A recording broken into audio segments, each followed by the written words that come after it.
आपल्या सोबत आहेत राष्ट्रीय ओबीसी महासंघाचे राष्ट्रीय अध्यक्ष डॉक्टर बबनराव तायवाळे सर. सर, ओबीसींना जे आरक्षण मिळालं ते तुम्ही म्हणतायत की कमी मिळालं, न्यायालयात जाण्याचा इशारा दिला का?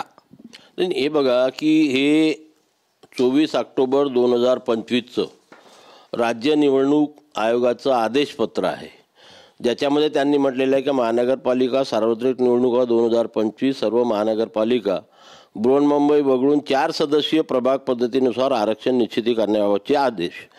आणि या आदेशामध्ये शेवटी जेव्हा त्यांनी की कॅल्क्युलेशन्स कसं करायचं, SCच्या किती जागा, STच्या किती जागा, OBCच्या किती जागा आणि महिलांच्या किती जागा हे देत असताना अनुसूचित जातीकरता राखून ठेवायच्या जागांची संख्येची गणना करताना 0.50 व त्यापेक्षा अधिक असलेला अपूर्णांक पुढील संख्येस पूर्णांकित करण्यात यावा. म्हणजे असं 15.52 आलं तर 16, 16.87 आलं तर 17 अशा प्रकारचा SCला नियम दिलेला आहे. तोच नियम ST करता सुद्धा देण्यात आलेला आहे, तोच नियम महिलांसाठी पण देण्यात आलेला आहे. पण OBC करता देताना याच्यामध्ये स्पष्ट आदेश आहे की नागरिकांच्या मागास वर्ग प्रवर्गाकरता राखून ठेवायच्या जागांच्या संख्येची गणना करताना अपूर्णांक आल्यास तो दुर्लक्षित करण्यात यावा. आणि हा अपूर्णांक दुर्लक्षित करण्यात यावा असं असल्यामुळे 0.50 पेक्षा जास्त जरी अपूर्णांक आला तरी ती वरची जागा मिळत नाही, खालचीच जागा मिळत असते. म्हणून प्रत्येक महानगरपालिका क्षेत्रात किंवा जिल्हा परिषद क्षेत्रात, नगर परिषद, नगरपंचायत, पंचायत समिती, ग्रामपंचायतमध्ये OBCला मिळणाऱ्या एका जागेची घट होणार आहे, नुकसान होणार आहे. कारण आता परवा 10 तारखेला जेव्हा नागपूर महानगरपालिकेची सोडत झाली, नांदेड महानगरपालिकेची सोडत झाली, तेव्हा आमच्या लोकांनी जेव्हा कॅल्क्युलेशन केलं तेव्हा फॉर उदाहरणार्थ नागपूरचा जर आपण विचार केला तर नागपूरला एकूण 151 जागेंची सोडत करण्यात आली. त्यामध्ये OBCला 27% आरक्षण देण्यात यावं असं निर्देश असताना कॅल्क्युलेशनप्रमाणे 40.77 म्हणजेच 41 जागा मिळायला पाहिजे. परंतु या आदेशाचं पालन करून नागपूर महानगरपालिकेने फक्त 40 जागा दिलेल्या आहेत. एक जागेचं नागपूर मनपात नुकसान झालं, एक जागेचं नागपूर मनपात नुकसान झालं, नांदेड मनपात नुकसान झालं. बाकीच्या ठिकाणचे कॅल्क्युलेशन आज आमच्याकडे येतील, ज्या ज्या ठिकाणी महानगरपालिकेच्या सोडत झाल्या. आणि माझा असा अंदाज आहे की प्रत्येक महानगरपालिकेमध्ये एका जागेचं नुकसान हे OBCचं झालेलं आहे. हे महानगरपालिकेच्या बाबतीत सेम सूत्र ते जिल्हा परिषदमध्ये वापरतील, सेम सूत्र त्यांनी नगरपंचायत नगरपरिषदमध्ये वापरलं असेल, कारण त्याच्या सोडती झाल्या, निवडणूक पण जाहीर झालेल्या. पुढे पंचायत समिती. राष्ट्रीय OBC महासंघाची का भूमिका? 14 तारखेला परिपत्रक निघालं, तुम्ही आता काय म्हणताय? नाही, आता जेव्हा नागपूरची सोडत जेव्हा झाली आणि आमच्या लोकांनी कॅल्क्युलेशन केलं तेव्हा लक्षामध्ये आलं की 27% आम्हाला एवढ्या जागा मिळायला पाहिजे, 41, पण इथे 40च मिळाल्या.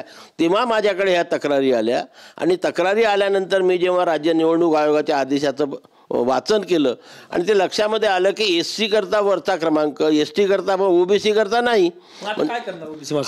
आम्ही आज मुख्यमंत्र्याला निवेदन देऊ, आम्ही राज्य निवडणूक आयोगाकडे मेल पाठवू की तुम्ही ज्या सोडती काढलेल्या महानगरपालिकेच्या त्या थांबवा आणि पूर्ण याच्यामध्ये दुरुस्ती करून नव्याने सोडत करा, निवडणूक घ्या.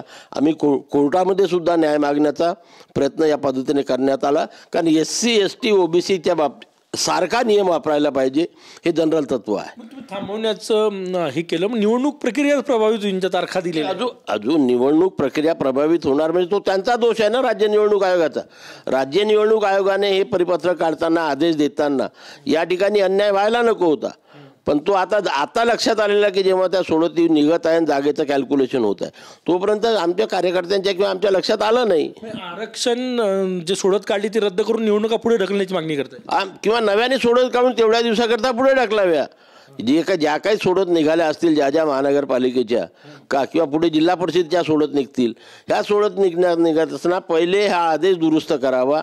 ज्याप्रमाणे SC आणि ST करता अपूर्णांक पुढील संख्येस पूर्णांकित करण्यात यावा, तेच पद्धत OBC करता लागू करावी. त्यानंतर निवडणुका घ्यावा, ही आमची राज्य निवडणूक आयोग आणि मुख्यमंत्र्याकडे मागणी राहणार आहे. आणि आज न्यायालयातही जाणार तुम्ही सोमवारी? सोमवारी आमची पिटिशन दाखल होईल, करावीच लागेल. म्हणजे हे आतापर्यंत आपण असं म्हणतो की सरकार ओबीसीवरती अन्याय करते, आता तर राज्य निवडणूक आयोगही ओबीसीवरती अन्याय करायला लागलेला आहे. म्हणून आम्हाला न्यायालयाशिवाय दाद कुठे मिळणार नाही, तसा आम्ही प्रयत्न करणार आहोत. शेवटचा प्रश्न, महाराष्ट्रात किती ओबीसी उमेदवारांचं नुकसान होईल आता स्थानिक स्वराज्य संस्थांच्या निवडणुकात? अरे जर आपण नगरपंचायत, नगर परिषद, महानगरपालिका, जिल्हा परिषद, पंचायत समिती आणि ग्रामपंचायत या सर्वांचा जर अभ्यास केला तर कमीत कमी 2,000 ते 3,000 लोकांचं नुकसान होणार आहे प्रत्येक ठिकाणी हे सूत्र वापरलं तर. नक्कीच 2,000 ते 3,000 ओबीसी उमेदवारांचं नुकसान होईल. म्हणून आता राष्ट्रीय ओबीसी महासंघाची मागणी आहे की आरक्षण सोडत रद्द करावी, निवडणुका काही काळासाठी पुढे ढकलाव्या, नाहीतर न्यायालयात जाणार. कॅमेरामॅन सचिन सयामसह गजानन उमाटे, TV9 मराठी, नागपूर.